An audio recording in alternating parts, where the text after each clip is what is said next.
આજે હું તમારી સાથે શેર કરીશ મકાઈના ભજીયાની રેસીપી।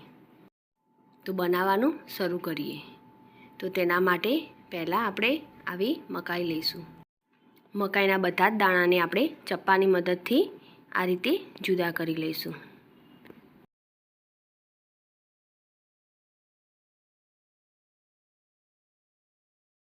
હવે આપણે થોડા દાણા અલગ કાઢી લઈશું અને બીજા જે દાણા છે તેને આપણે મિક્સરમાં ક્રશ કરી લઈશું।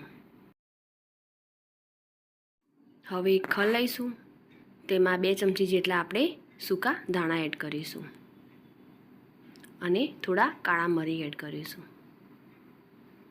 અને ચપટી અજમો એડ કરીશું। તેને આપણે વાટી લઈશું।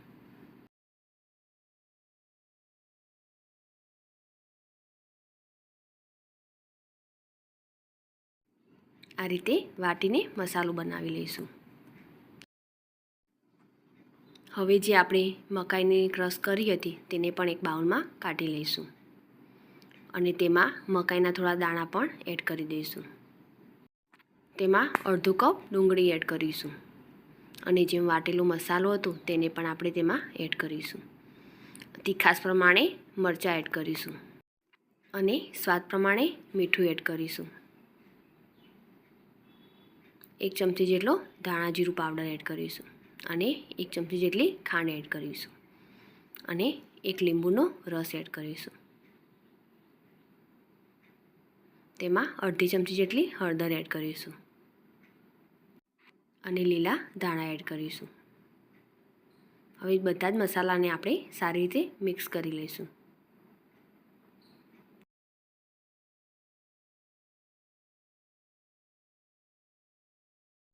હવે તેમાં 2 ચમચી જેટલો ચણાનો લોટ એડ કરીશું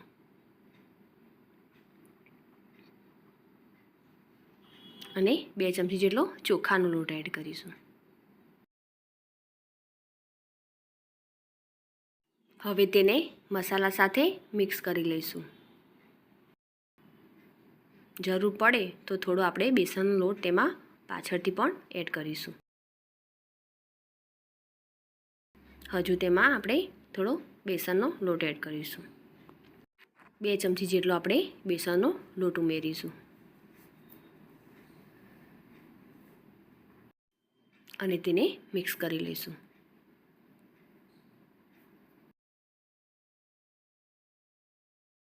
તો ભજીયા માટેનું બેટર આપણું રેડી છે। હવે એક વાસણમાં આપણે તેલ ગરમ કરીશું અને તેમાં આપણે ભજીયા બનાવી લઈશું।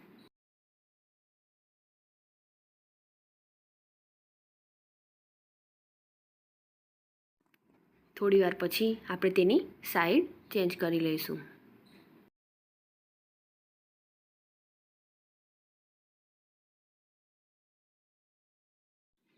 હવે આપણે ભજીયાને બહાર કાઢી લઈશું। એ જ રીતે આપણે બીજા ભજીયાને પણ તળી લઈશું।